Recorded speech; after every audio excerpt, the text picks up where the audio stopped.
The morning light slipped through my curtains like a quiet visitor. Landing softly on the old oak table I had polished the night before. The air smelled faintly of coffee and lemon polish, a smell I had come to associate with routine, with comfort, with the sense that life, even after everything had found its rhythm again. My name is Margaret Harris, and for years, I believed I knew my children better than anyone.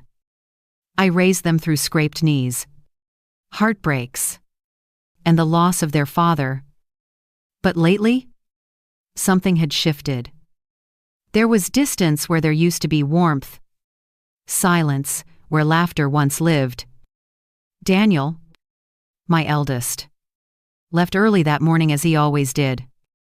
He said construction work started before sunrise. But he never told me which site he was working on. His boots thudded across the kitchen floor, leaving faint prints of dried mud, and the door clicked shut without a goodbye. Emma, my daughter, had moved back 6 months ago after her marriage ended. She said she needed a place to heal, a quiet space to breathe. I offered her that. What mother wouldn't? But healing, it seemed, had turned into hiding. She rarely came out of her room before noon. Some nights I heard the back door open long after I'd gone to bed. I told myself it was normal. People grieve in strange ways. Maybe she walked to clear her mind. Maybe Daniel was simply overworked.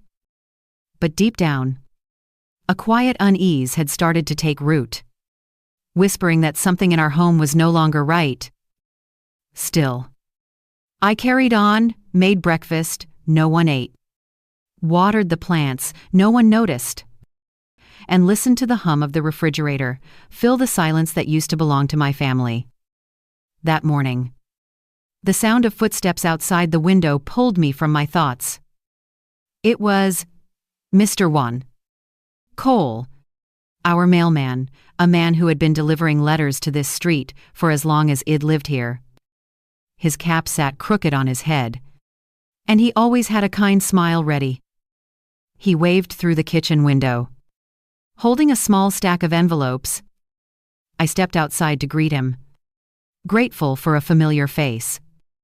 We chatted about the weather, about how the spring rain had left puddles that never seemed to dry. Then, mid-sentence, he glanced toward the back of my yard, the old shed that had belonged to my late husband. His expression changed slightly, tightening as if something had caught his attention.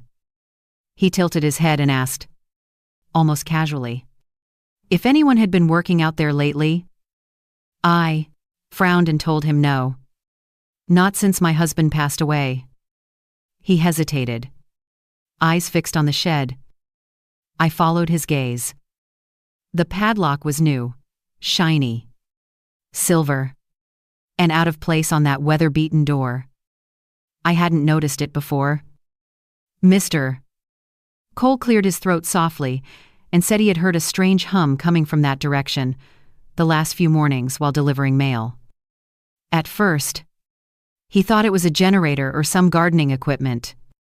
But today, it sounded louder, rhythmic, mechanical. I laughed nervously and said it was probably just Daniel's tools. Though, even as I spoke, I knew that didn't make sense. Daniel kept his tools in the garage, not in that old shed. Mr. Cole didn't argue, but his eyes said he wasn't convinced. He adjusted his cap, handed me the mail, and gave a quiet warning that stayed with me all day. Sometimes, things we think we understand are not what they seem. When he walked away, I lingered on the porch, staring at the shed. Its wooden panels were warped with age, paint peeling in strips. It used to store my husband's gardening supplies, fertilizer, shovels, the lawnmower he swore had fix but never did. After he was gone, I locked it and never looked back. But now, that new padlock glinted under the sunlight, like an unblinking eye watching me. The faint hum that Mr. Cole mentioned, it was there, if I really listened. A low vibration carried through the morning air. For a moment, I considered walking over, unlocking it, and seeing what was inside. Then I remembered that I didn't have a key anymore. Daniel had taken it last year, saying he wanted to clean things up. I hadn't thought twice about it back then. But now, my curiosity battled with a rising sense of dread. I turned back inside, trying to convince myself there was nothing to worry about. But as I stood by the kitchen window, the reflection of that locked shed shimmered in the glass like a silent question I couldn't yet answer. The clock ticked toward noon. Emma was still asleep upstairs. The hum outside seemed to grow louder, steadier, almost alive. I poured another cup of coffee, pretending not to notice how my hands trembled. Something about that shed had changed, and I was beginning to realize my children had too. As I sat there staring through the glass, I told myself it was probably nothing. Just a shed. Just old memories. Just my imagination. But the truth was already creeping toward me from that quiet corner of the yard, waiting for the right moment to reveal itself. And when it did, nothing about my life or my children would ever feel ordinary again. The afternoon sun hung low, casting long shadows across the yard. I stood by the sink, washing a single plate, when the hum, Mr. Cole mentioned, returned. It was faint at first, like the vibration of an old refrigerator buried beneath layers of air and memory. Then it deepened, steady, mechanical, and undeniably real. My gaze drifted to the window, to that same shed at the back of the garden. A sliver of light glowed from the narrow space beneath the door. Something about it sent a shiver down my spine. The shed had no power, no wiring left intact since my husband passed. And yet, that glow, soft, bluish, pulsed like a heartbeat. I dried my hands and walked to the porch. My shoes crunched over the gravel as I stepped closer. Every footfall echoed in the still air, loud enough to make me wish I'd stayed inside. The lock looked newer up close, its surface unmarked, polished. There was a faint metallic smell in the air mixed with something sour like chemicals or burnt wires. I reached for the handle and gave it a cautious tug. Locked tight. I leaned my ear against the wooden frame and held my breath. The humming was louder here, vibrating through the old panels, steady as a machine at work. Suddenly, a voice startled me from behind. Daniel stood at the edge of the yard, his shirt soaked with sweat and dust from work. He wasn't supposed to be home yet. His tone was sharp when he asked what I was doing. I stammered, saying I thought I heard something strange inside. His eyes narrowed, and for the first time in months, there was something cold in his expression. He told me the shed was off limits, that he was working on a project and didn't want anyone interfering. A project. I tried to laugh it off, but my voice came out thin. He stepped closer, keys jingling in his hand, and slid one into the lock. The sound of the latch clicking open made my heart jump. He cracked the door just enough to slip inside. For a second, I saw the glow brighten, then vanish as he shut the door behind him. I stood there, frozen, the silence pressing heavy around me. Moments later, the hum stopped. When he came back out, Daniel wiped his hands on a rag and locked the shed again without saying a word. Then he turned toward me with a faint smile that didn't reach his eyes and said everything was fine. Just some electrical equipment for work. Before I could ask another question, he walked past me toward the house. Inside, I found Emma sitting at the kitchen table, scrolling through her phone. Her hair was tied up, her face pale and tired. She asked what Daniel had been doing outside. Her voice light but her eyes sharp. When I said Head called it a work project. She laughed softly and said He'd been spending more time in that shed than at his actual job. There was bitterness in her tone that didn't belong to casual curiosity. I asked if she knew what was in there. She looked at me for a long moment, then shook her head. But something about the way her fingers tightened around her coffee mug told me she wasn't being honest. I wanted to push further, to demand answers. But the weight of uncertainty kept me quiet. That night, I couldn't sleep. The hum had stopped, but my mind wouldn't. I kept replaying Daniel's face, the flat calm in his voice. The way he stood between me and that locked door. From my bedroom window, I could see the outline of the shed in the moonlight, its edges faint against the shadows. It looked ordinary, harmless even. But the air around it felt wrong, like a secret too heavy for the walls to hold. At around midnight, I heard the back door creak open. My heart skipped. I moved quietly to the hallway and saw a faint light moving across the yard. Emma. She was wearing her robe and slippers, carrying something small in her hands, maybe a flashlight, maybe not. She stopped in front of the shed and tapped lightly on the door, as if signaling someone inside.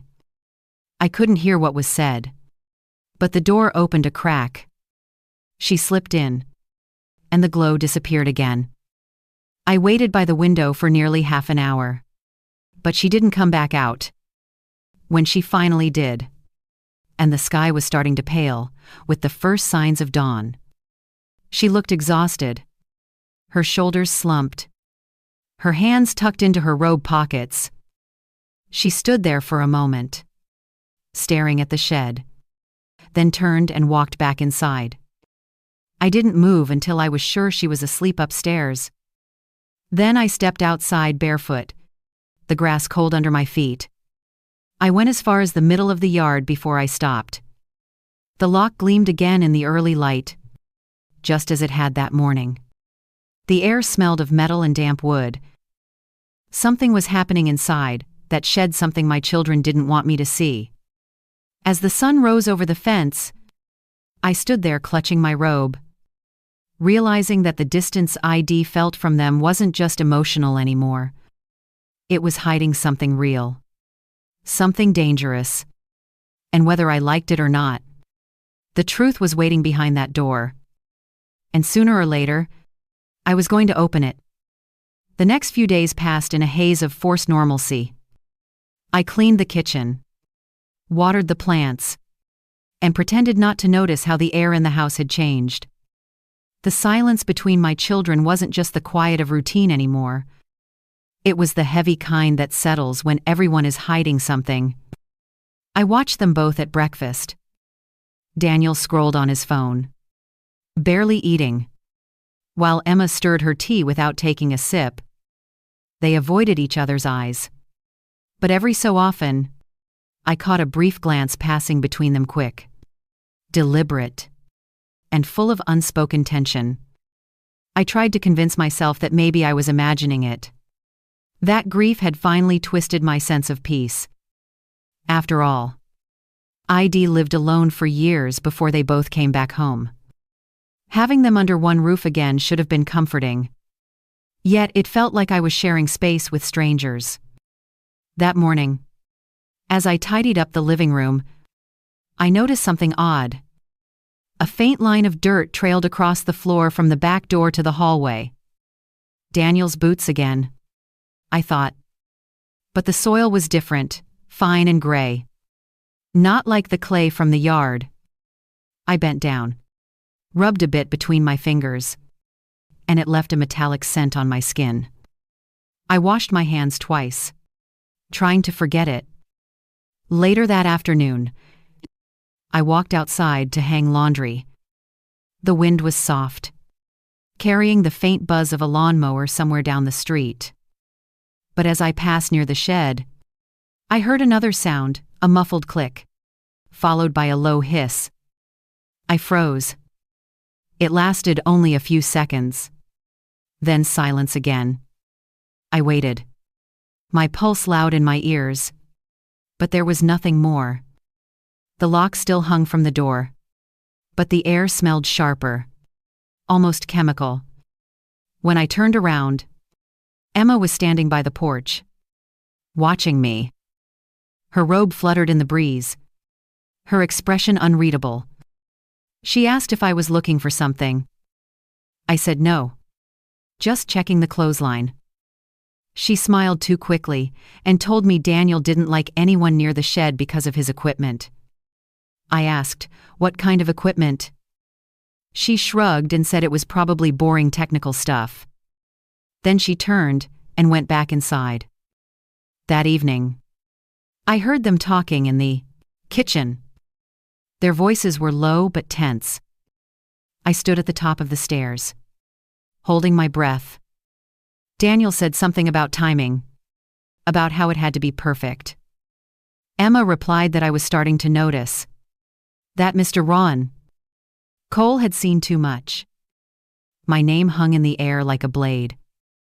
Daniel's reply was colder than I'd ever heard him sound. He said not to worry. That soon it wouldn't matter.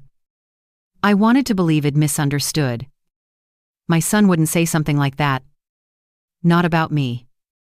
Not Daniel, who once cried when he scraped his knee, who used to bring me wildflowers from the yard. I told myself they were talking about something else. Maybe finances or the renovation. But the pit in my stomach told me otherwise. That night, I couldn't stop thinking about the shed, the dirt, the strange smell. I sat in the dark living room, clutching my coffee cup, staring through the window. Outside, the garden looked peaceful, the shed just a dark outline against the fence. I almost convinced myself to forget the whole thing. Then, just as I started to stand, a flicker of movement caught my eye. Someone was outside. A shadow moved from the porch toward the shed. It was Daniel. The porch light caught his face for a moment, and I saw the strain etched there, tight jaw, eyes darting. He unlocked the shed and slipped inside. Minutes later, Emma appeared at the window of her room. She was watching too. Our eyes met for a brief moment through the glass. She didn't flinch, didn't look away. Then she pulled the curtains shut. The hum started again. Louder this time, pulsing through the quiet of the night. I pressed my palm to the window. The vibration seemed to travel through the glass itself. At that moment, something inside me snapped the quiet denial. The excuses. All of it. I couldn't keep pretending. The house ID built on love now held a secret that was slowly poisoning it. The next morning, I found Daniel in the kitchen, eating cereal like nothing had happened. I asked about the noise last night. He barely looked up. Said he'd been fixing something for work. I asked why it had to be done in the middle of the night. His spoon froze halfway to his mouth. He said nothing for a long moment, then smiled faintly and said, "Because that's when I know no one will interrupt me." I didn't ask again. After he left, I walked into the backyard, heart pounding. I stopped in front of the shed, half expecting to hear that humming again. But it was silent now. Still, I knew there was only one way to find out what was really going on. I needed help, and I knew exactly who to call. When I woke up the next morning, the air felt heavier than usual, thick with humidity and unease. I poured myself a cup of coffee and tried to focus on the sound of birds outside instead of the gnawing questions in my mind. But something about the quiet of the kitchen felt staged. Like silence, pretending to be peace. I needed a distraction. So I went to the mailbox. The habit of checking the mail each morning had become my small ritual of control. Something steady in the middle of uncertainty. Mr. Cole had already been by. The envelope sat neatly inside, wrapped in the faint scent of morning dew. I sorted through bills, advertisements, and a single white envelope that had no stamp, just a printed address. My first thought was that it had been dropped by mistake. But when I looked closer, the addressee was unmistakably Emma Harris, and the sender was a company name I didn't recognize. Something technical and sterile. Orion Chemical Supplies, Inc., NEOLSNRN. A chill ran through me. I shouldn't have opened it. But I did. Inside was an invoice, orders for small chemical containers, tubing, and a list of materials with words I couldn't pronounce. It looked like something a laboratory would use. My heart started to race. Emma didn't work in science anymore. She hadn't, since before her marriage. What was she ordering this for? I sat down at the kitchen table, reading the list over and over, hoping there was a harmless explanation. But the total at the bottom told another story. It was expensive. More than what Emma could afford since her divorce. And then, at the bottom, a delivery confirmation. Delivered to 108 Ridgeview Lane, signed for by D. Harris. Daniel's name. I pushed the letter away as if it had burned me. My mind scrambled to make sense of it. Maybe it was a mistake. Maybe Daniel was just helping her receive packages. But I remembered Mr. L5. Cole mentioning that he'd seen several boxes delivered lately, all with different return addresses. And each time, one of them had met him at the door before I could. The sound of footsteps on the stairs made me jump. Emma walked into the kitchen, hair damp, still in her robe. She looked startled when she saw the letter in my hands. For a second, her face went blank. Then she smiled, that same polite, practice smile. She said she'd been helping a friend with an online project. Something about medical research. She laughed lightly, saying it wasn't dangerous, just experimental formulas for cleaning products. Her explanation sounded too smooth, rehearsed. My instincts screamed that it wasn't true. I told her I didn't like the idea of chemicals being stored in my house. She brushed it off, saying it was temporary, that Daniel would take care of everything soon. When she left the room, I noticed something else. Her hands trembled slightly when she picked up her coffee mug. That tremor wasn't fear, it was stress. After she went upstairs, I called Mr. Cole. I don't know what made me trust him more than my own children. But something in his steady voice grounded me. I told him about the letter. He grew quiet. Then said he might stop by later, just to check on a few things. He sounded cautious, but firm. The way people sound when they've seen something they can't ignore. Hours passed. Daniel came home earlier than usual. His shirt was clean. Too clean. As if he hadn't actually been working. He barely acknowledged me. Just went straight to the backyard. I watched from the window as he unlocked the shed and went inside. He didn't turn the light on. For a long time. Nothing moved. Then, suddenly, a faint wisp of white vapor slipped from a vent near the shed roof and vanished into the breeze. That night, when he went out again, I followed from a distance.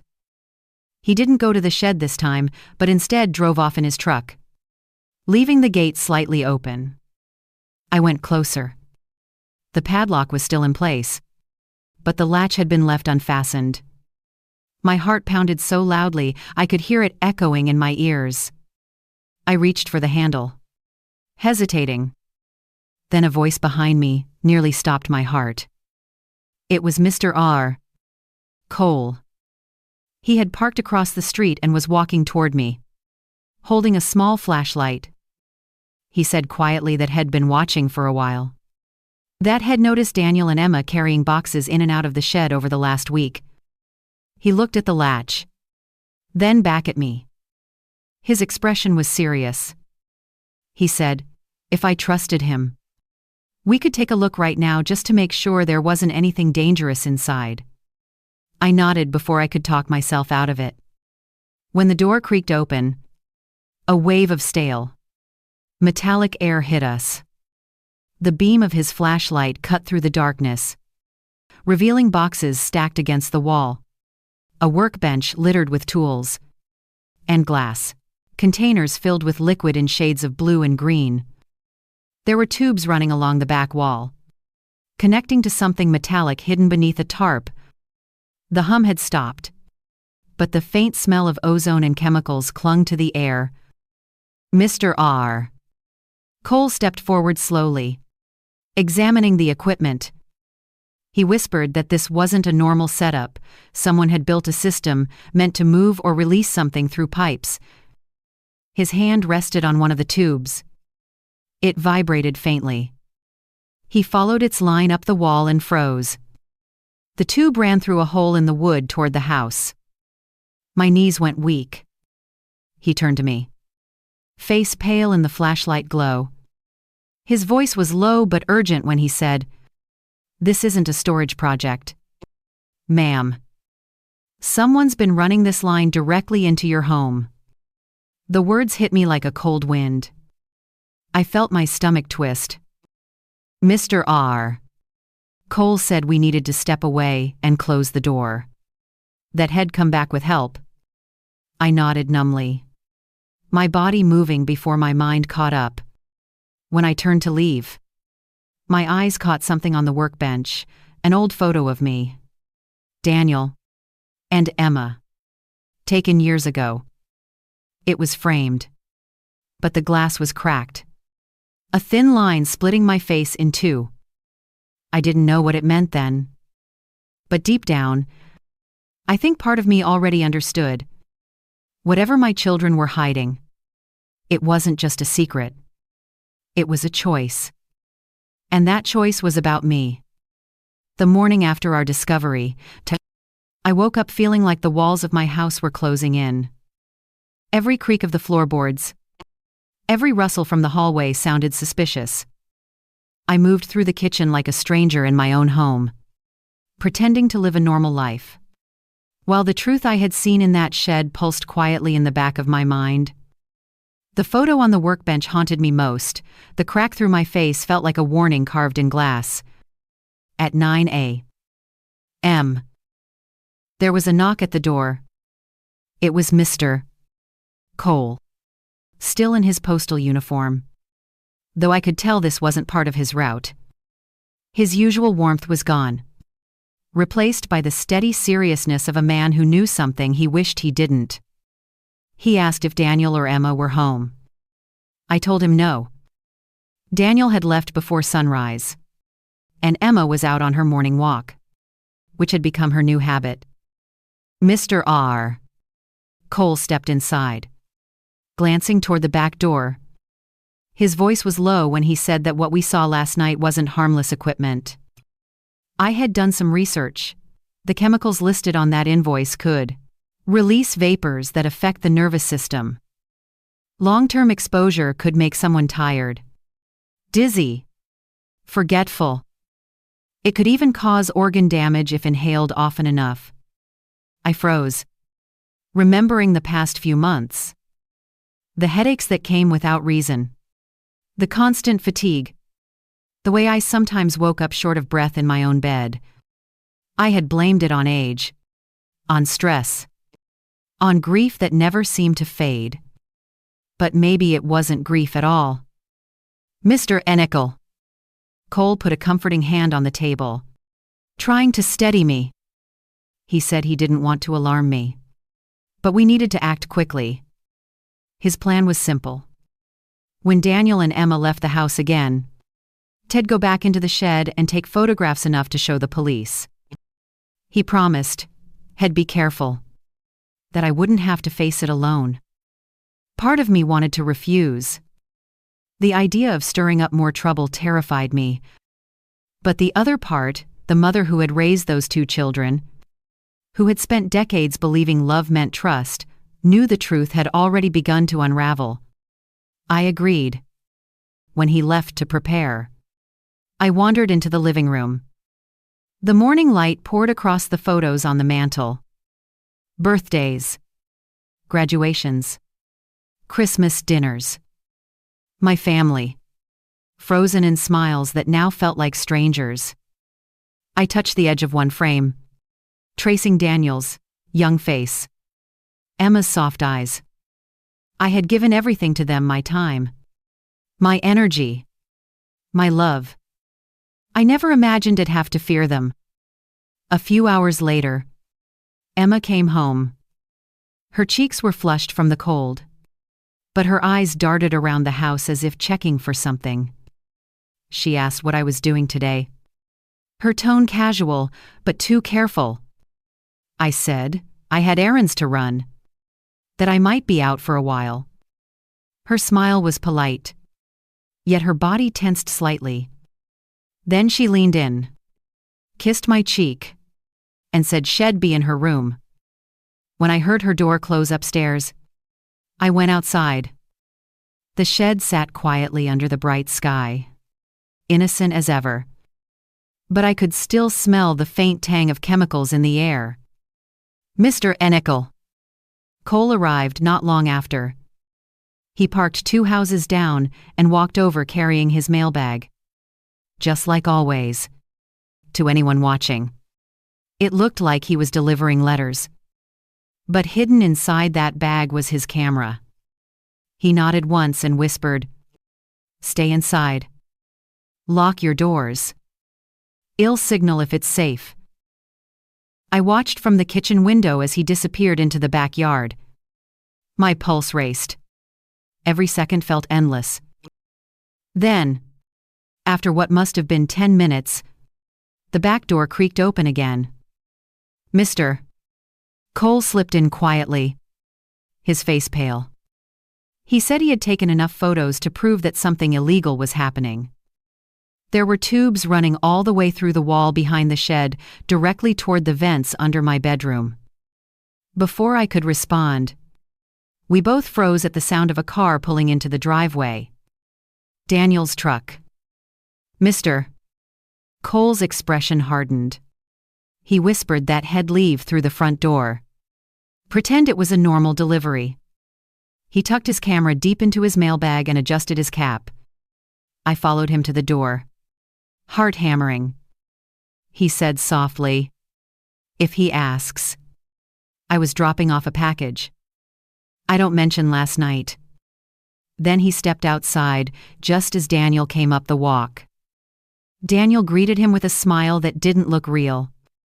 They exchanged small talk, the kind people do when pretending everything is fine. I couldn't hear their words, but I could read the stiffness in their posture. "Mr." Cole gave a quick nod, turned, and walked back toward the street. Daniel entered the house a moment later. Keys jangling, eyes sharp. He asked where I'd been all morning. I said I'd been home. Cleaning. His gaze flicked toward the backyard window. He asked if the mailman had been here. I said yes. He dropped off a few letters. Daniel nodded slowly, his expression unreadable, then headed straight for the shed. Through the glass, I watched him unlock the door, step inside, and slam it shut. The hum started again, louder than before. My chest tightened. I wanted to scream for him to stop, to tell me the truth, but I couldn't move. After what felt like forever, he came back into the house, wiping sweat from his brow. He looked at me differently now, almost calculating. He said he was sorry if the noise bothered me and that he'd be finished soon.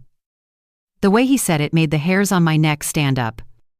That night, I found it impossible to sleep. I kept thinking about Mr. Cole's pale face. His warning. The vapor drifting from the vent. Around midnight. The sound came again, that deep hum. Steady and deliberate. I got up, walked to the window, and saw the shed glowing faintly under the moonlight. Daniel was inside again. His shadow moving back and forth. This time, I didn't look away. I knew what I had to do. Tomorrow, I was going to find out what was inside, no matter what it cost me. The morning came gray and heavy, clouds hanging low enough to touch. I didn't sleep at all that night. Every sound made me flinch, the wind against the window, the pipes groaning in the walls, the faint tick of the old clock in the hallway. I kept seeing Daniel's shadow moving inside that shed, the dull glow slipping through the cracks in the wood. Whatever he and Emma were doing out there, I couldn't keep pretending it was innocent. When I went downstairs, the house felt too still. Daniel's truck was gone, and Emma's shoes were missing from the porch. They had both left. My heart began to pound. This was the moment. I hesitated only long enough to make sure the street was empty before calling Mr. Enterteam. Cole. He answered on the first ring. His voice was quiet, but firm. Had been waiting for this call. He said he could be here in 10 minutes. While waiting, I made myself a cup of coffee, though I couldn't bring myself to drink it. My reflection in the window looked pale and older than I remembered. I told myself this wasn't about mistrust or fear. This was about survival. When the doorbell rang, I jumped. Mr. Cole stood there with his same worn mailbag slung over his shoulder. His eyes scanned the street before stepping inside. He said softly that Head brought gloves and a flashlight. His plan was to take clearer photos of the device we saw the other night. Enough for the police to investigate. We crossed the yard together, our footsteps crunching on the gravel path. The air smelled faintly metallic again. That same sharp tang that had clung to the shed before 3 Slove. When we reached the door, Mr. Cole stopped. He tilted his head, listening. There was no hum this time. Only silence. That somehow felt worse. He removed the padlock with the spare key he had copied the night before. It clicked open far too easily. He looked at me once, then pushed the door. The smell hit us first, thick. Chemical. With a bitter edge that stung my throat. I covered my mouth with my sleeve as we stepped inside. The beam from his flashlight cut through the darkness, catching the sheen of glass containers stacked on a long wooden table. Each one held liquid in strange hues: green, amber, pale, blue. Tubes coiled from them like veins, weaving toward the far wall. There, hidden behind the shelves, was a metallic box about the size of a small microwave. It hummed faintly when we approached. A deep, steady pulse like something alive. Several transparent tubes connected the box to a hole drilled through the wood paneling. The hole led straight into the direction of my house. My knees went weak. Mr. Cole crouched down, inspecting the device. He whispered that it wasn't simple plumbing or wiring, it was a pressurized release system. His gloved fingers traced the tubing. The pipes disappeared into the ground, leading under the shed and toward the foundation of the house. I asked, in a voice that barely felt like mine, what that meant. He hesitated, then said it looked like a system designed to pump air or gas in small doses, slowly, gradually, through time. The tubes, he said, could easily connect to the home's ventilation or floor vents. A sharp coldness spread through me as his words sank in. He pulled out a small handheld detector from his bag, a tool he used for identifying leaks in old postal buildings. He turned it on and held it near one of the tubes. The light on the meter flickered red. He frowned deeply and whispered, "There's residue here." I didn't ask what kind. I didn't need to. He looked at me, his eyes steady but grim. His voice trembled slightly when he said, "This isn't an accident. Someone designed this to make you sick over time." I took a step back, one hand gripping the door frame for balance. My mind spun with flashes of memory. The headaches, the exhaustion, the fog that had hung over me for months, the tea Emma had started making for me every night, in the way Daniel insisted on fixing the vents last winter, the faint sweet smell that lingered in my bedroom some mornings. "Imster?" Cole touched my arm gently, grounding me back to the present. He said we needed to leave now. He wanted to take me somewhere safe. Somewhere I could breathe air that hadn't passed through that machine. As we stepped outside, the gray clouds broke slightly, letting in a shaft of light that fell across the shed. It should have been comforting, but it wasn't. It only made the place look more sinister, like something pretending to be ordinary. I asked him how long this could have been running. He said weeks, maybe months. Judging by the residue buildup and the age of the equipment, my stomach dropped. Months. Exactly when I had started feeling unwell. We reached the porch. I sat on the steps, trembling. My breath came shallow and uneven. "Imster?" Cole crouched in front of me and spoke quietly, telling me I wasn't imagining things, that I wasn't losing my mind. What we found was real. He said it again and again until I started to believe him. I told him I didn't want to believe that my children could do something like this. He nodded, his eyes softening, and said something ill. "Never forget that sometimes love blinds us to danger, even when it wears the face of family." The back gate creaked suddenly. My heart jumped. We turned toward the sound. A figure was walking through Emma. Her expression froze the second she saw us near the shed. Her gaze darted from me to Mr. Maisleda, Cole, then to the open door behind us. For a split second, her face betrayed pure panic before she masked it with a practiced smile. She asked, too casually, what we were doing. "Mr." Cole stepped forward, blocking the entrance to the shed. His voice was calm but firm. He said we'd heard a strange noise and wanted to make sure nothing dangerous was inside. Emma's smile didn't fade, but her eyes hardened. She said Daniel wouldn't be happy about this, that the shed was part of his work. Her tone had an edge to it, not anger, but something quieter, colder. I felt a sharp ache in my chest as I realized this wasn't surprise in her expression. It was annoyance. She already knew what was in there. "Mr. Mal." Cole told her calmly that whatever was happening wasn't safe. She stared at him for a long moment, and then turned to me and said, I shouldn't be talking to strangers about family matters. Her words sounded gentle, but they hit me like a slap. Then she said something that chilled me to the bone. "Mom, if you really trusted us, you wouldn't have opened that door." "Mr. Mal."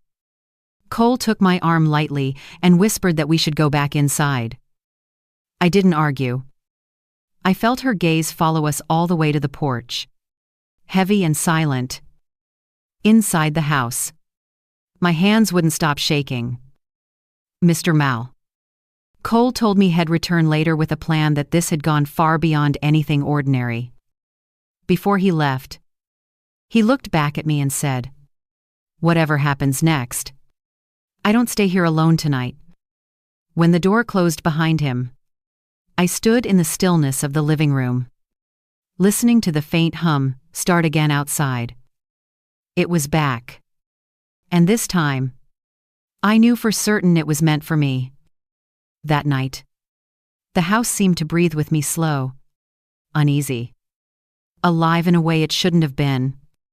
I sat on the edge of my bed, staring at the ceiling, listening to the faint hum that rose and fell through the air vents.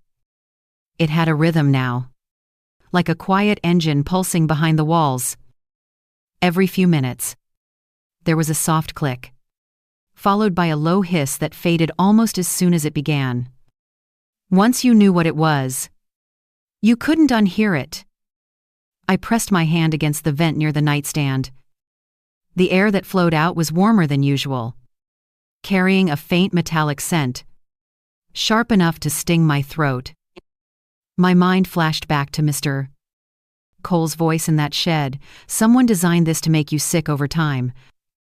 The room started to tilt. Or maybe that was just panic.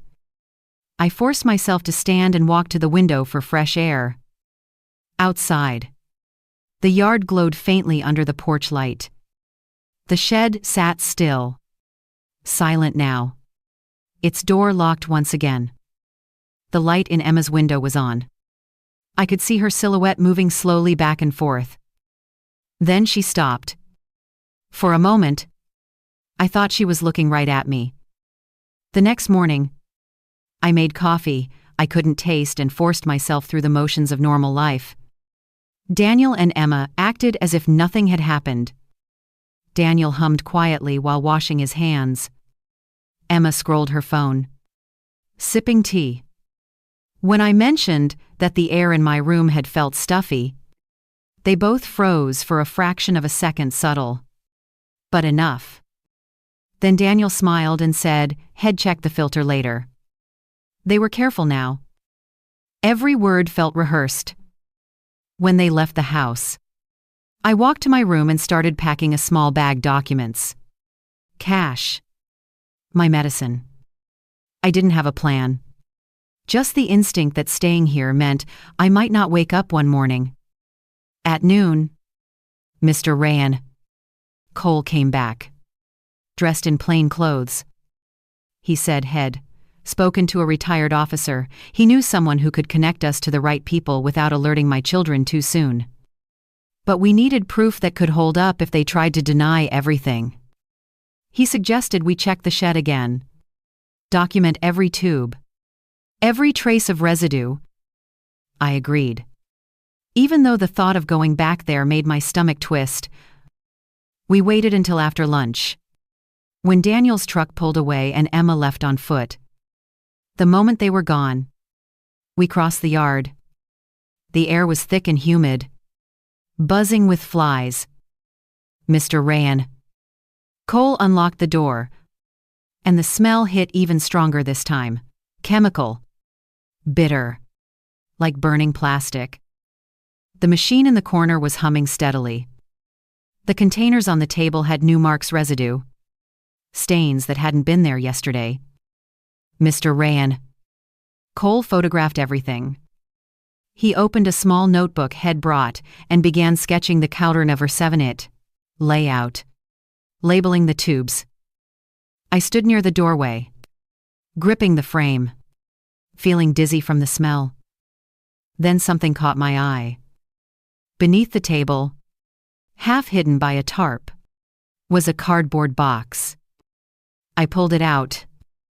Inside were empty bottles of the same chemicals listed on the invoice ID found, and a crumpled piece of paper stuck to the bottom. When I smoothed it out, my hands began to shake.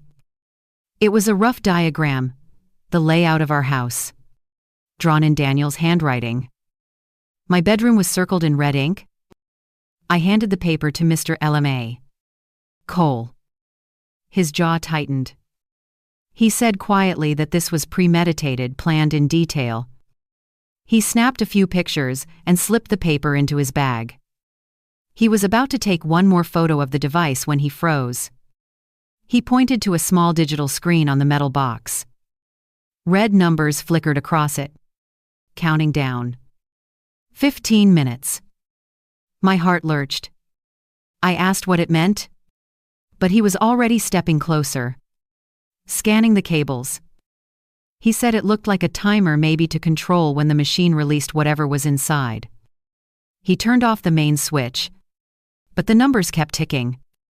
He told me we had to get out. Now. We ran back to the house, locking the door behind us. I collapsed into a chair, trying to breathe. "Mr. Cole said, "Head, go to the police immediately."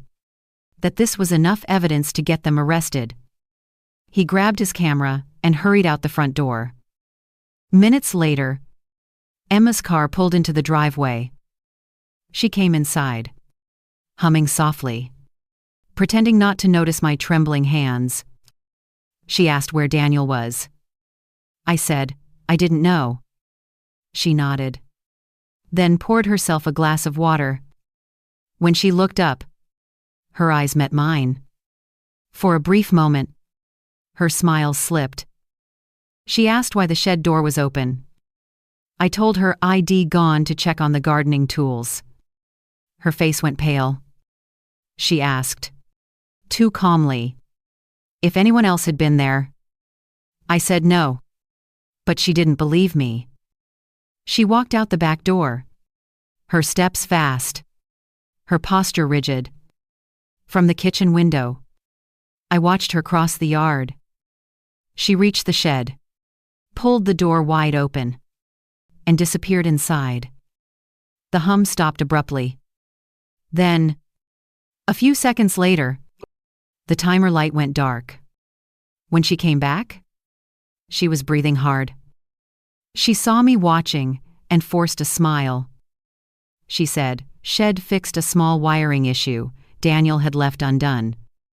Her tone was light, but her eyes were sharp with warning.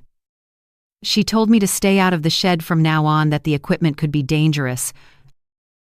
Her words weren't a suggestion. They were an order. That night, I didn't turn on any lights. I sat in the dark, listening. The hum didn't return. Maybe Shed truly turned it off, or maybe Shed simply changed the timer.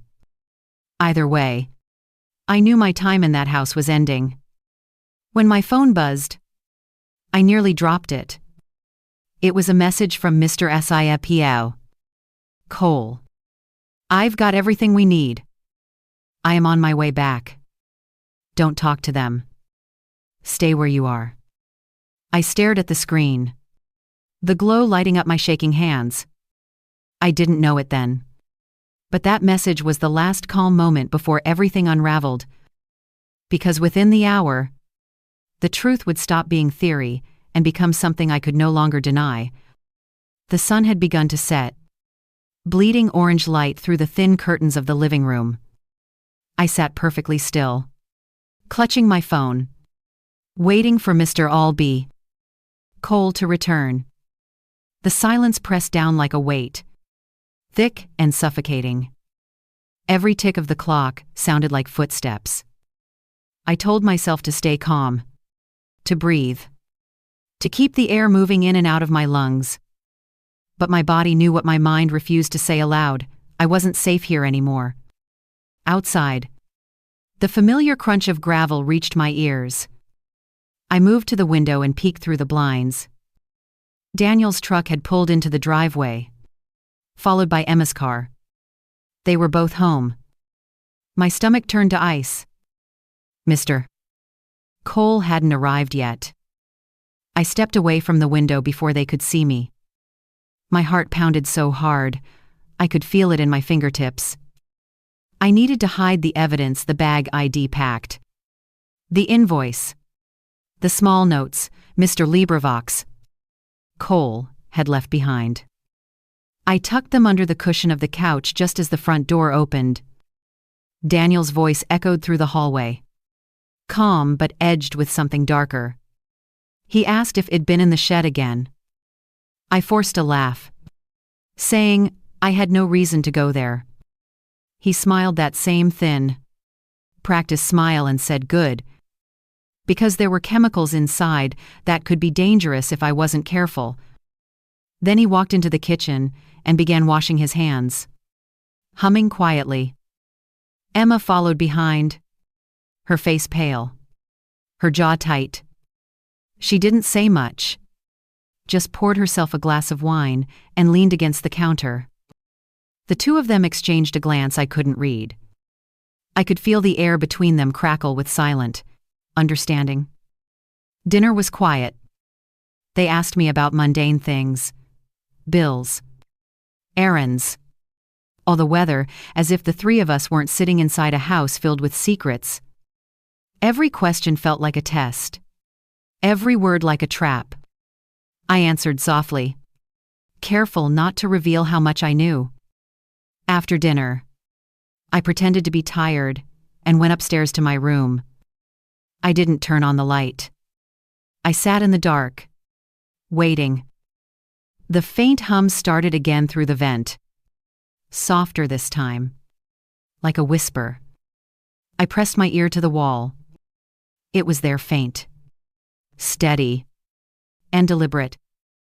Then, through the floorboards, I heard them talking. Their voices floated up from the kitchen, too low to make out at first. I leaned closer, heart hammering, straining to hear. Daniel said something about moving faster. His tone was tight, impatient. Emma answered sharply, saying I was beginning to act suspicious, that the mailman had been asking too many questions. I froze. My heart skipped a beat.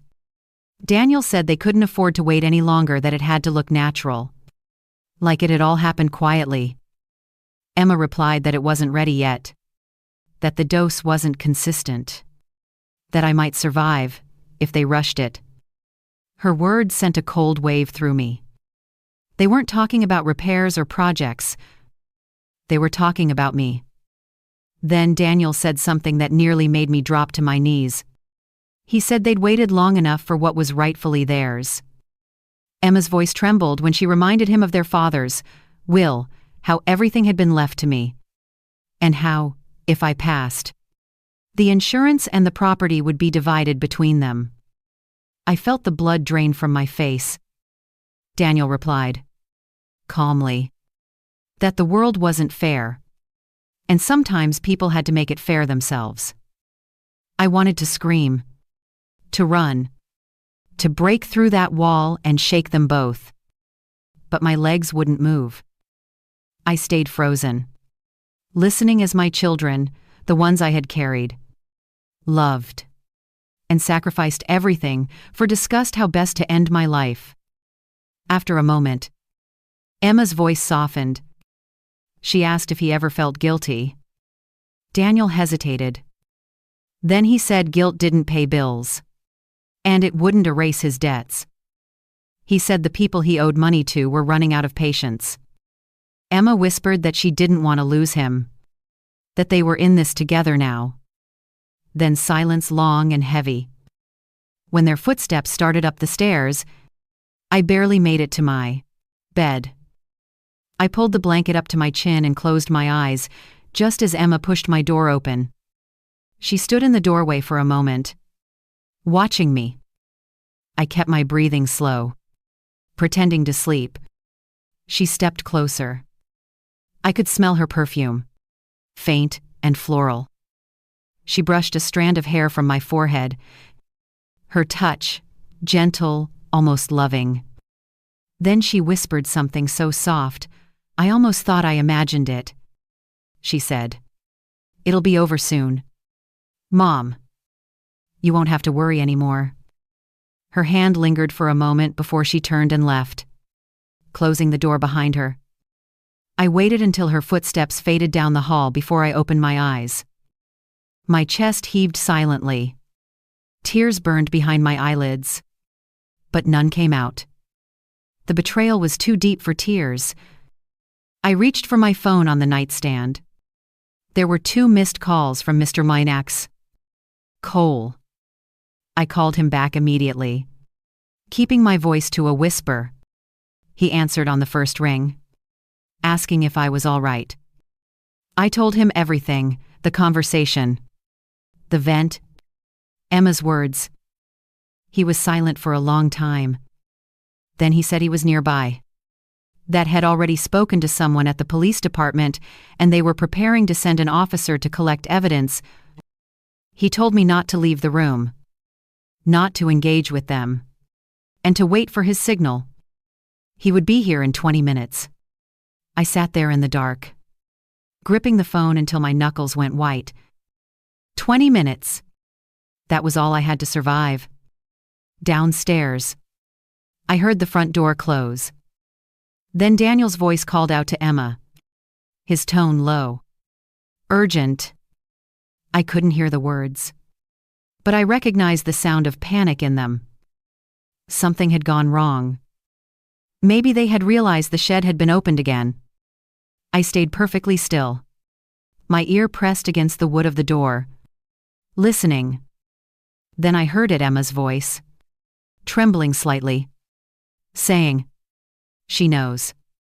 And that was the moment I realized I didn't have 20 minutes anymore. I had to get out. I don't remember how long I stood there frozen behind the door, the phone still clutched in my hand. Every sound from downstairs was magnified, like the house itself was breathing their names. Daniel's voice rose in sharp bursts, full of anger. Emma's tone cracked, pleading, desperate. I couldn't make out every word, but one sentence came through, clearly, "We have to finish it tonight." That was enough. My body moved before my mind could. I slipped my shoes on, stuffed the phone and a few papers into my pocket, and crept toward the hallway. The wood floor groaned under my steps, each creak like a confession. I waited at the top of the stairs until the voices moved to the back of the house toward the shed. Then I ran. I didn't take my purse. I didn't even grab a coat. I just ran out the front door and into the night. The air hit my face, cold and sharp. The neighborhood was quiet, the kind of stillness that hides danger. I could see the shed light flickering through the trees. I could hear Daniel's muffled voice calling my name. My heart pounded so loud I thought it would give me away. I darted across the street and hid behind a neighbor's car, crouched low, gasping for air. My fingers shook as I called Mr. Rustrace. "Cole again." He answered immediately. I whispered that they were outside. That had heard them say it would happen tonight. He told me to stay hidden, that he was only a few blocks away, and the police were on their way too. Then he said something that froze my blood. The shed wasn't just releasing fumes into the vents. There was a secondary line, one that ran into the basement. Had seen it earlier on one of the photos and realized it could spread throughout the entire house. If they triggered it manually, the air inside could turn toxic in minutes. I pressed a hand to my mouth to stop from crying out. My children, my own flesh and blood, had turned my home into a trap. The sound of the back door slamming made me peek over the car hood. Daniel was walking across the yard with a flashlight, scanning the bushes, calling for me. His voice was steady, but his eyes were wild. Emma followed close behind, her face pale, her movements jerky. She kept glancing toward the street. Clutching something small in her hand, I realized it was my phone charger. She'd been in my room. I ducked lower, praying they wouldn't think to look across the street. Every second stretched longer than it should have. I could see Daniel's breath in the cold air. I could hear Emma whispering that maybe I'd gone to a neighbor's house. He told her to check the car while he went around the side gate. She hesitated, then nodded, her hands trembling. That's when headlights flashed down the street. Mr. Cole's small white car turned the corner and stopped at the curb. Relief surged through me so fast, I almost stood up, but before I could, Daniel spotted the car. His face hardened. He started walking toward it. Mr. Cole stepped out, his posture calm but alert. He called out, pretending to be checking on the mail drop box at the corner. Daniel stopped in the middle of the street, studying him. I could see the calculation in his eyes. The realization that this man wasn't there by chance. Emma joined him, her expression twisting between fear and fury. She said something too quiet for me to hear. But Daniel shook his head sharply. Then he started walking faster toward Mr. Ade. Cole. I couldn't just sit there. I stood and waved from behind the car. Mr. Cole saw me and motioned for me to come quickly. I sprinted across the street. My legs weak. Lungs burning. He opened the passenger door and told me to get in. Just as I closed it, Daniel reached the car and slammed his hand on the window. The look in his eyes didn't belong to the boy I raised. It was something else, something hollow and dangerous. He shouted that I was overreacting. That everything I thought I knew was wrong. He said I was sick, confused, that the shed was full of air filters and nothing more. He tried the door handle, but it was locked. Emma stood behind him, tears streaming down her face, whispering something I couldn't hear. Mr. Cole started the engine. Daniel slammed his fist against the window, his voice breaking, saying I was ruining everything. Then Emma screamed his name, pointing down the street. 2 police cars were speeding toward us, lights flashing blue against the dark houses. Daniel stepped back, his expression shifting from rage to shock. Mr. Cole hit the gas, and the tires screeched as we pulled away. Through the side mirror, I saw the police stop in front of my house. Daniel froze, caught in the beam of their flashlights. His hands raised slowly. Emma stood still beside him, shaking. Mr. Cole drove in silence for several blocks before stopping near a small coffee shop that had long closed for the night. The glow of the police lights still flickered faintly behind us in the distance. I sat there, trembling, staring at my hands. I didn't recognize them. They looked like someone else's old, too vague, foreign, scarred by too much trust. Mr. Cole reached over and turned off the engine. He told me it was over now, that I was safe. But his tone said otherwise. He looked exhausted, haunted by what had witnessed. I asked him if the police would believe what we'd found. He nodded slowly. The photos, the chemicals, the diagrams, it was enough. He said the officers were already securing the scene, that they'd probably find more evidence in the shed and basement. Still, I couldn't shake the image of Daniel's face when he hit the window. It wasn't just anger, it was betrayal. In his mind, I was the one who had destroyed him. I buried my face in my hands and sobbed, silent and broken. All the love I had poured into that home, all the sacrifices, had turned into something poisonous, literally and figuratively. Mr. Cole didn't say anything. He just placed a hand on my shoulder and let me cry. When the tears finally stopped, he asked where I wanted to go. I said anywhere but home. He nodded, started the car again, and drove toward the motel by the edge of town. The headlights carved through the darkness, lighting the road ahead like a narrow thread of hope. When we arrived, he helped me check into a small room under his name. The air inside smelled of cheap soap and quiet safety. Before he left, he looked at me and said, "You're not alone anymore. Well, make sure they can't hurt you again." I nodded, though the word hurt felt too small for what they'd done.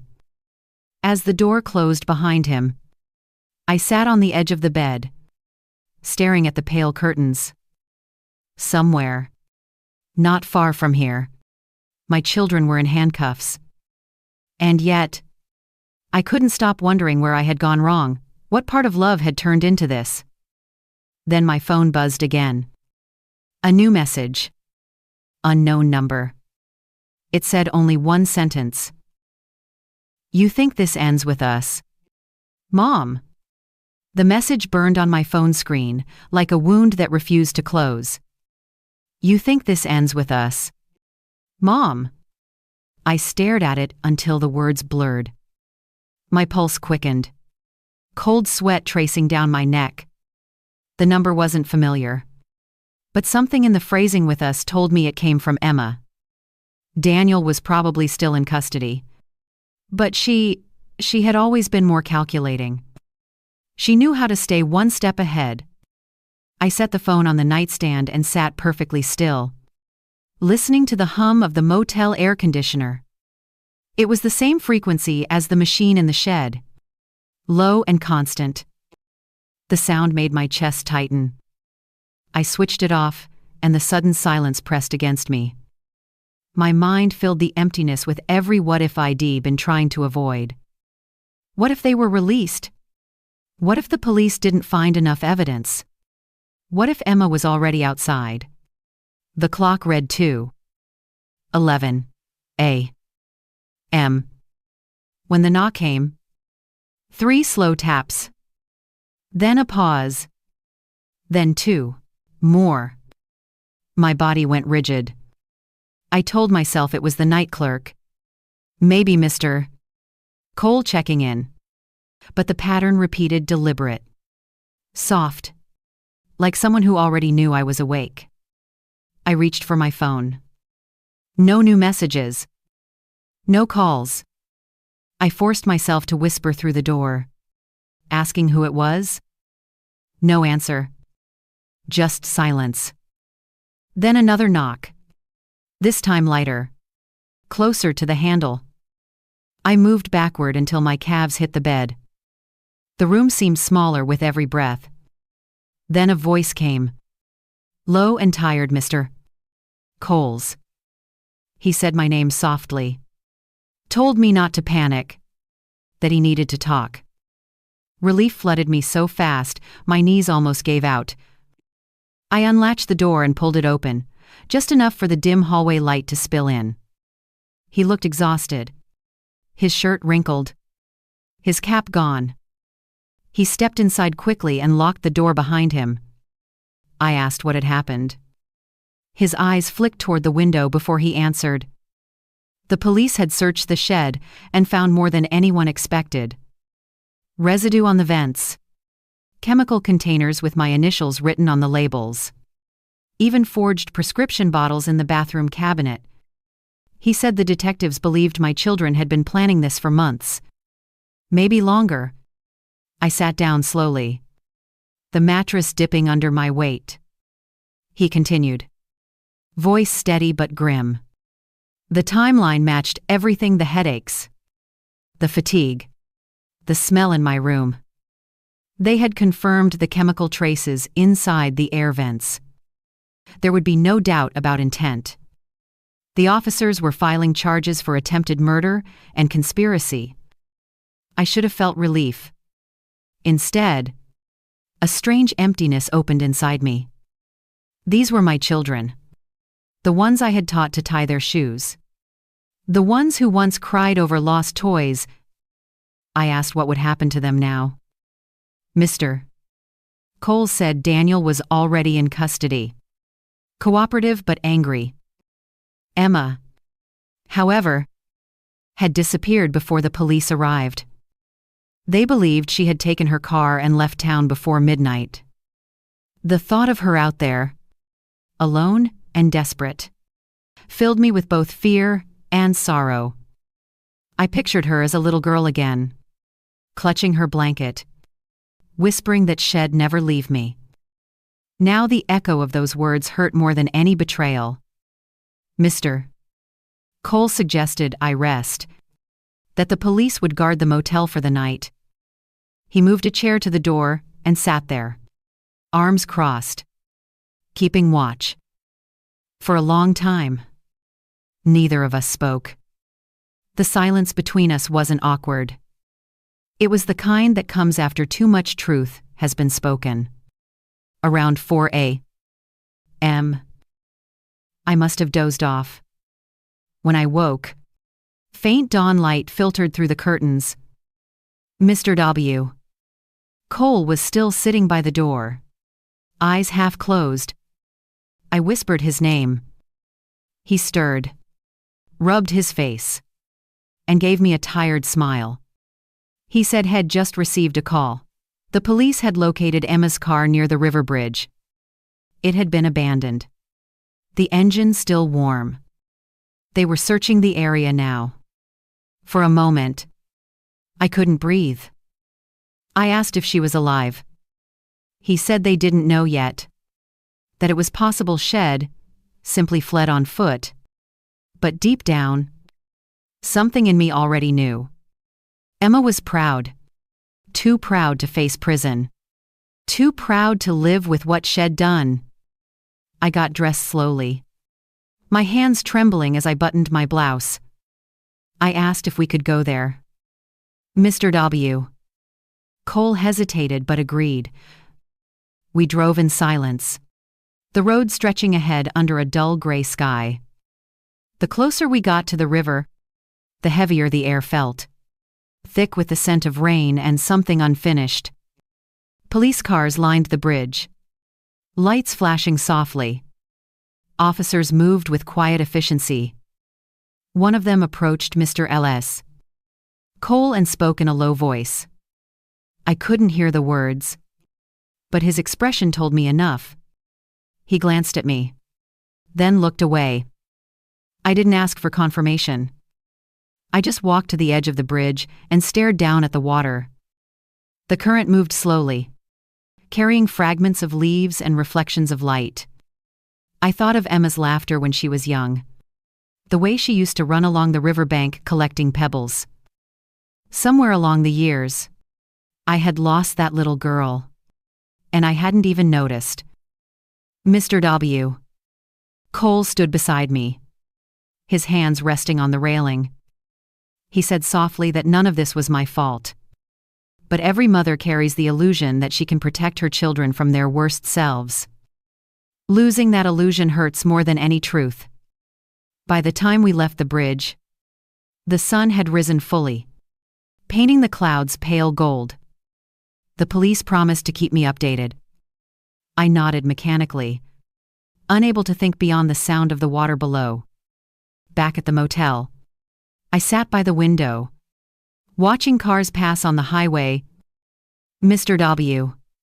Cole made coffee, the rich smell cutting through the dull ache in my chest. He placed a cup in front of me and said I needed to start thinking about what came next. Selling the house. Moving somewhere new. Beginning again. I nodded. But part of me still lingered in that old backyard, staring at the shed. Wondering how long the signs had been there before, I chose not to see them. That night, as darkness fell again, I finally picked up my phone and opened Emma's last message. I read it one more time. You think this ends with us? Mom. Maybe she meant it as a threat, but it felt more like a curse, the kind that stays inside you, whispering when the house is quiet. I didn't reply. I just deleted it, turned off the light, and let the silence swallow everything except the faint hum of the air conditioner. Morning light came slowly, spilling across the thin motel curtains like it wasn't sure if it belonged here. I had slept a few hours at best. The kind of restless dozing that comes when your mind can't stop replaying what it's lost. The coffee, Mr. R.A.Z.I. Cole had made, sat cold on the table, untouched. Outside, traffic hummed faintly, the sound of a world that hadn't ended just because mine had closed. Mr. Cole knocked softly and stepped inside holding a folded newspaper. His face said more than his words could. He told me they'd confirmed what I already suspected. Emma's body had been found downstream early that morning. There was no sign of struggle, No sign of anyone else involved. It looked like she had walked out onto the bridge and chosen the current over consequence. I didn't cry at first. My body was too tired. My heart too empty. I just sat there, hands folded on my lap, staring at the faded pattern on the motel blanket. The human mind does strange things when it breaks. It protects itself by going quiet, by refusing to feel everything at once. Mr. Cole sat across from me, his voice gentle. He said Daniel was still in custody, that he had confessed to more than they had even uncovered. He had admitted to building the device in the shed, connecting it to the vents, and calibrating the timer. He had even kept a journal, pages of calculations and doses. He told the police he hadn't meant for it to go so far, that it had started as a way to make me tired enough to rest, but had lost control. That phrase, tired enough to rest, broke something inside me. It wasn't an accident. It was cruelty disguised as logic. My own child had justified, slowly erasing me from the world. I asked what would happen to him. Mr. Cole said the charges were severe and the evidence overwhelming. He would likely spend most of his life behind bars. I nodded. I didn't wish for vengeance, only distance. I wanted space between myself and the people who had turned love into poison. Later that day, the detectives asked if I wanted to retrieve any belongings from the house. The thought of stepping back inside those walls made my stomach twist. But there were things that still mattered: documents, photographs, fragments of a life that had existed before the betrayal. Mr. Cole offered to drive me. The police had already cleared the site and sealed the shed for further investigation. When we arrived, the yard looked smaller than I remembered, stripped of its illusion of safety. The shed door hung open, the metallic box gone, leaving only dark stains on the floor where it had stood. I walked slowly across the grass, the wind tugging at my sleeves. The air still carried the faint chemical tang that never seemed to leave. At the back porch, I hesitated. My reflection stared back at me through the glass door, a woman I barely recognized. Older, thinner, but strangely steadier. Inside, everything was exactly where I'd left it. The clock ticked on the mantel, indifferent. Family photos lined the hallway, each frame holding moments that now felt unreal. I touched one, a Christmas picture from years ago. Daniel had his arm around me. Emma was leaning in close, her face lit by laughter. I traced their outlines with my finger, remembering the warmth of that day, the smell of pine and cinnamon. It felt like looking at ghosts. I gathered a few things. The deed to the house, my husband's watch, the box of letters had written me before he passed. Then I stopped in front of the basement door. I hadn't opened it since the night. Everything unraveled. For a moment, I almost walked away. But something in me needed to see, to confront what it ignored for too long. The air inside was cool and stale. The basement was dim, lit only by the thin line of daylight from a small window near the ceiling. I could still see where the tubing had run along the beams before the police removed it, faint grooves carved into the wood. There were dark stains on the floor where the chemicals had leaked. In the corner, near the old washing machine, lay a small cardboard box I didn't recognize. I opened it carefully. Inside were Emma's notebooks, pages of formulas, notes about measurements, handwritten lists of adjustments. But tucked between them was something else. A photograph of her as a child, sitting on her father's shoulders, both of them smiling at the camera.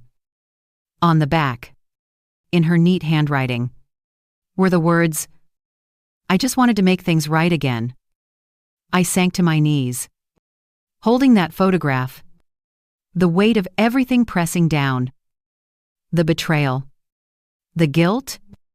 The grief all tangled into something impossible to name. Maybe Emma had thought she was helping Daniel. Or maybe she had been too far gone to see what they were truly doing. Either way, the love that had once bound us had twisted into something unrecognizable. Mr. Cole found me there a few minutes later. He didn't speak. I just helped me stand and guided me upstairs. Before we left, I looked back one last time. The sunlight from the window cut across the basement in a clean line, dividing light from shadow. For the first time, I realized the house wasn't haunted by what they'd done.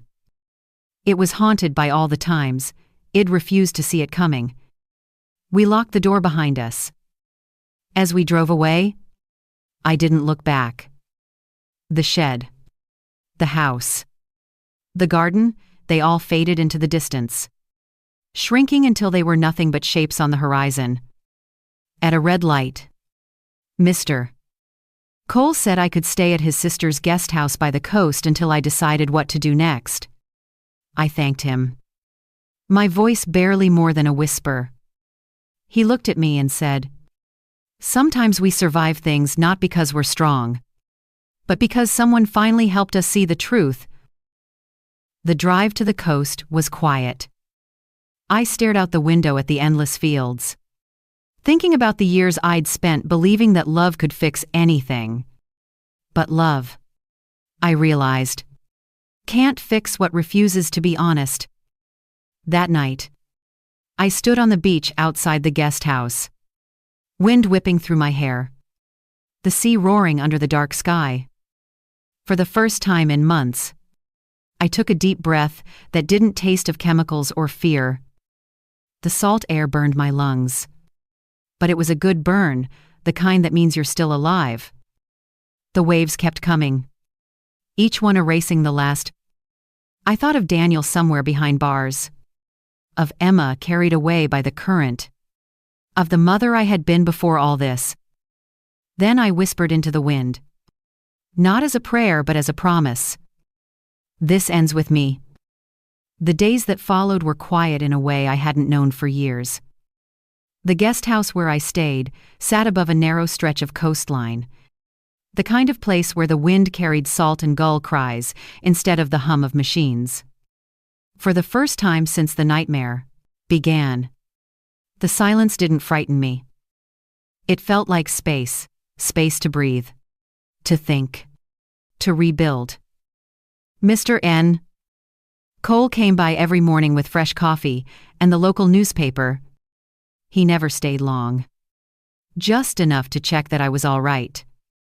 He said the police were handling the final paperwork, that my house had been sold to a developer who planned to tear it down.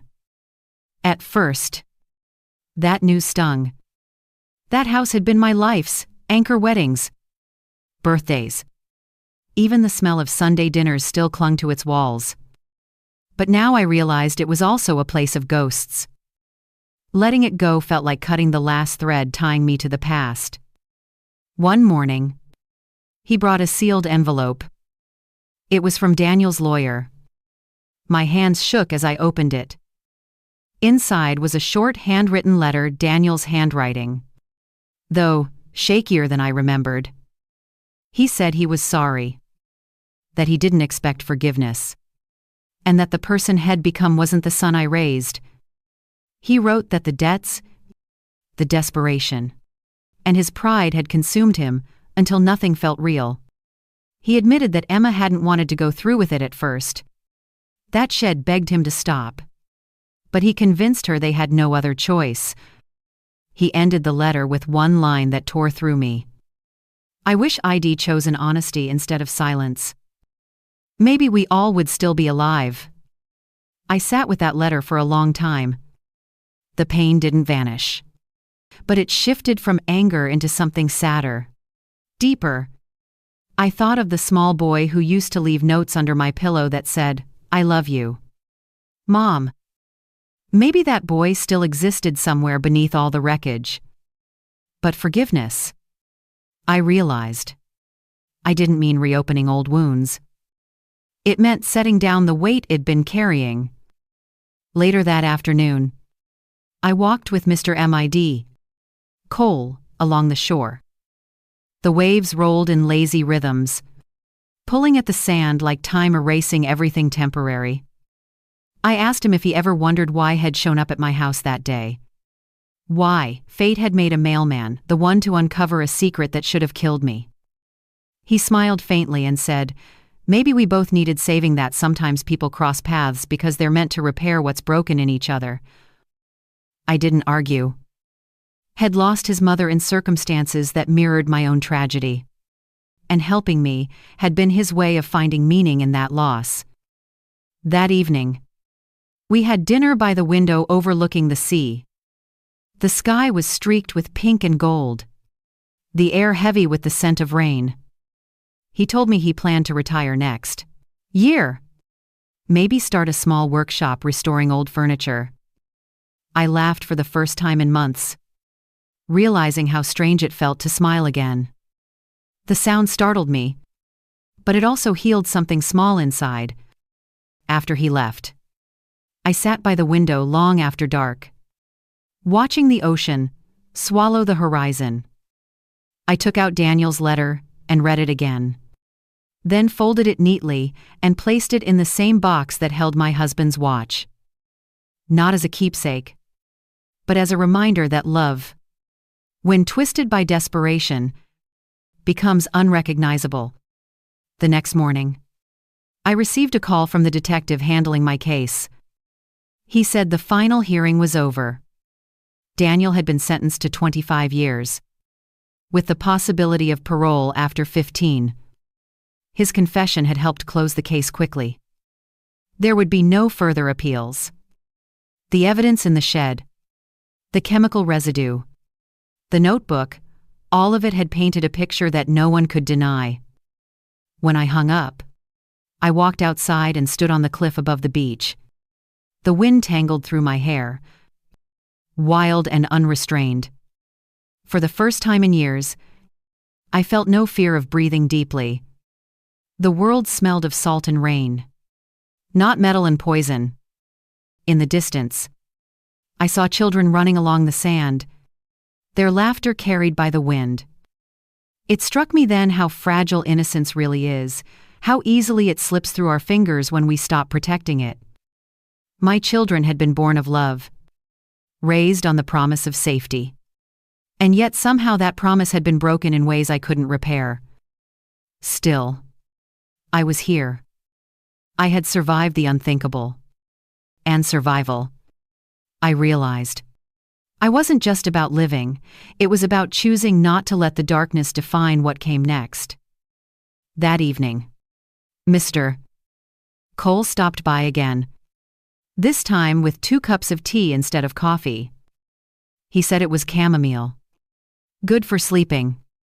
We sat on the porch in silence, watching the waves crash against the rocks.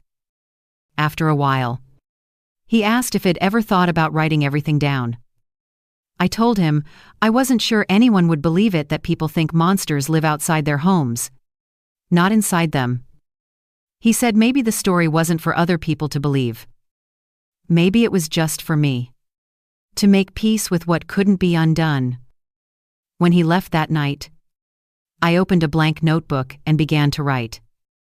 Not about the crime or the investigation, but about the years before, the laughter, the love, the ordinary mornings that had made life worth living. The words came slowly, but each one felt like a stitch closing an old wound. As I wrote, I found myself thinking of Emma, her nervous laugh, to the way she used to sing along to old records in the kitchen. I hoped that wherever her spirit was, she'd found the peace that had escaped her in life. The waves outside kept rising and falling, steady and endless. I realized that grief was like the tide. It never leaves. It just changes its rhythm. And as the night deepened, a strange calm settled over me. For the first time since that terrible morning, I wasn't haunted by what had been lost. I was anchored by what remained breath. Memory. The faint hum of the ocean reminding me that the world was still capable of beauty. Tomorrow, I would start again. Not as the woman who almost died in her own home, but as someone who had finally learned to live beyond fear. The wind had changed by the time autumn arrived at the coast. Mornings came later now. The sea mist, drifting through my open window like an old friend. I'd grown used to the rhythm of this new life, the slow whistle of the kettle, the creak of the porch steps under my bare feet. The silence that once frightened me now, settling around me like a soft blanket. I had learned something about silence. It doesn't always mean emptiness. Sometimes it's the sound of peace finally returning after too many years of noise. Every day felt a little easier. I still woke from dreams where Daniel was small again, running through the backyard with a toy plane. Emma chasing him and laughing. For a few seconds after waking, I'd forget what came after the betrayal. The shed. The nights of poisoned air. Then reality would drift back. Not cruelly, but like a tide returning to shore. And I'd remind myself, I survived. That had to mean something. The townspeople had stopped whispering. At first, my story had been in the papers, a mother's poisoned house. The mailman who saved her. It sounded dramatic. But the headlines missed the quiet truth. The hardest part wasn't surviving the danger. It was learning how to live afterward. Some mornings, Mr. Cole still came by. His mailbag slung over one shoulder, even though he was technically retired now. We would walk the beach, talking about ordinary things, the weather, the stubborn seagulls, the best coffee in town. He never asked about Daniel or Emma anymore.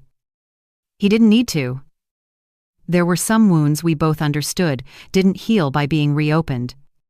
One afternoon, as we sat watching the sunset bleed into the water, he said something that stayed with me. You know, Margaret, love doesn't fail us. People do. But that doesn't make love wrong. It just means we have to give it to the right souls. I turned those words over in my head long after he left that evening. He was right. For so long, I'd seen love as something to hold on to at any cost, even when it hurt, even when it blinded me. Now, I understood love could also mean letting go, even of the ones who came from your own blood. One rainy morning, I received a letter from the correctional facility. Daniel again. The envelope was thin. His handwriting smaller this time. Almost fragile. He wrote that he'd been attending therapy sessions, that he finally understood the full horror of what he'd done. He didn't ask for forgiveness this time. Or he just wanted me to know he remembered the good years, our fishing trips, my apple pie, and the way I used to hum while cleaning the kitchen. He ended with one line. You gave me life twice. Mom once, when I was born. And once when you chose to live without hating me. I folded the letter carefully and placed it beside the others. It didn't fix anything, but it brought a strange peace. Maybe that was the closest thing to redemption any of us would ever get. That afternoon, I walked down to the water. The tide was low, the sky silver with clouds. I carried 2 small stones in my hand, one smooth and white, one dark and jagged. I whispered their names, Daniel and Emma, and tossed the stones into the waves. They disappeared instantly, swallowed by the endless blue. For the first time, I didn't feel grief tearing through me. I felt release. When I returned to the guest house, the kettle was still warm. I poured myself a cup of tea, sat by the window, and opened the notebook I'd been writing in since that first night here. The pages were nearly full now, stories of memories I'd kept buried. Lessons ID learned in the hardest way. I wrote one last paragraph before closing it for good. Some endings are not about punishment. They are about awakening. We learn that danger can come wrapped in love, and survival is sometimes the most radical act of forgiveness. I don't know where life will take me next. But I do know this: I will never again mistake silence for peace, or obedience for love. Outside, the rain softened to a mist, and somewhere beyond the clouds, the light was breaking through. A week later, I packed my few belongings and moved into a small cottage Mr. Meniel. Cole helped me find further inland, where the hills rolled like waves and the air smelled of pine. The first night there, I lit a single candle on the kitchen table and sat in its glow. I wasn't afraid of the shadows anymore. I knew what real darkness looked like, and this wasn't it. Before going to bed, I stepped outside. The sky was clear, filled with stars that shimmered like promises. The world, in its quiet way, was still beautiful. I whispered into the night. To no one, and to everyone, to the children I had lost, to the man who had saved me, to the woman I was becoming. This is my life now, and it belongs to me. Then I closed the door behind me, leaving the sea, the shed, and the ghosts of Ridgeview Lane far behind. The future waited in silence, not empty this time, but open. And for the first time in years, I was ready to walk toward it. In the quiet after the storm, Margaret's story became less about betrayal and more about rebirth. It wasn't just the story of a mother surviving her children's darkness. It was a story about the courage to keep loving life, even when love itself had tried to destroy her. Because in the end, healing doesn't come when the past disappears. It comes when you choose to live, fully and fearlessly, despite it.